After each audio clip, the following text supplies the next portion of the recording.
Okay, obviously, for those who are just starting, make sure you put your name on it. All that good stuff, you guys know the drill. This.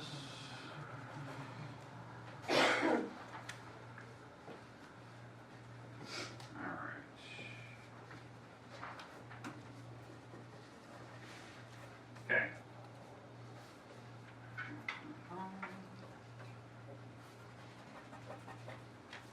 Okay, for those just starting, here's what you need to be aware of. The table that's on your first page is supposed to be with the first couple problems. So put an arrow, that table better be at the top.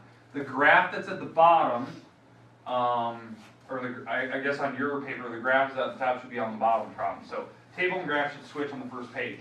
Okay, on number 1, make sure you're picking one of these 4. You're just going to circle it. Like this is the formula that represents it. Be careful of which one you're trying to do. That will tell you which formula you're trying to use. Okay, does the graph pass through the origin? That's a yes/no question. Does it cross the x-axis? Which point? So make sure you give me the coordinates for those. And then in this final question, the values of x's. That's your hint. Values of x's. Okay. Next one. On number 2, this was where the graph should be. Sorry, the graph is in the wrong spot on number 2. You got to tell me the domain and range. Big thing I'm looking for. Interval notations, parentheses, brackets, whatever you want to call it. X, y-intercepts. If there's more than one, list them. You put plus signs between them, or give me the coordinates. I think that's a safer bet. The bottom one here, the bottom question says find the indicated question marks. Below this picture, there is question marks. You have to find what those values are on the graph. Okay, when you plug those numbers in. Number 3, you have to graph both of these. The top one, I know some people really struggle with this. On the top one, you're graphing that function for all the x's less than 0. Less than 0, that's where you're graphing this one. The 3 here is for any x's that are greater than 0. This should make sure that how you graph this, any x you pick, that's your answer. That's how you graph that. That's your little hint for that one. Then you have to tell me the function's range. Remember, range are y numbers. Intervals for increasing, decreasing constant, that's your x numbers. And you have to give me interval notation, brackets, parentheses, whatever you want to call it. Make sure that you know what to do there. Plus and minus signs are important. Then the relative max or min, you should know that. Okay? Number 4, find the differential quotient. This is the function you're using. This is the formula you're going to have to plug it into.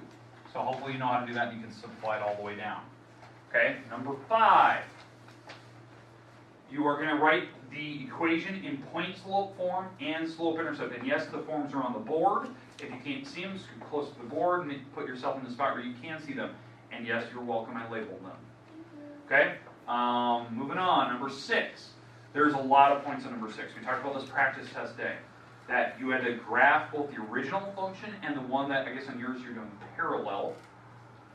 You have to give me the equation of your line in slope-intercept form. There's a ton of points to be had there because you have to find slope and all that good stuff. So make sure you're doing that. Okay? Number 7, you're going to do transformations to this picture. Once you transform it, there's 2 different transformations you have to do here. You graph them over here in this picture over here. Okay, graph them. There should be 2 distinct pictures. You should know how they work. They should look very distinct. Okay? If they overlap, fine. Just make sure you're kind of showing where they're at. Number 8, you have to add, subtract, multiply, and divide those functions. The big thing is you should have 4 distinct answers. And then you have to tell me the domain of each one. The domain should be very easy until you get to some exception. Okay, number 9, you're doing composites. You have to do the composite of F composed of G, G composed of F, plug a 2 in for one of them, and then find the domain. Okay, so that's, be careful of that. 10. Just the one? Just the one, okay.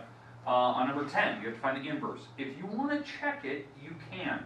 Do not feel obligated like you have to check it. Some people do because they want to know, did they get the inverse right? So my hint was, if you're going to check it, plug in a random number and see if they undo each other. Okay? And then number 11, I picked a very easy composite function. Plug in your numbers, see what your answer is. Okay? I didn't pick any ones with the negative 1s on them, so for the powers. So that should tell you something. So this number 11 is a lot easier than you think it is. Okay? When you're done, you can turn it in. I know some of you started yesterday, so you should be wrapping up. For people that are just starting today, you can finish it tomorrow. That's all I care. Just make sure you're coming in and trying to finish it. We don't probably not have time in class, but you can take any time during the day that you want. You can stop in, or today after school or something like that. Okay? All right, practice guides. I prefer that they're turned in today, except for the 4 that are just starting. Okay.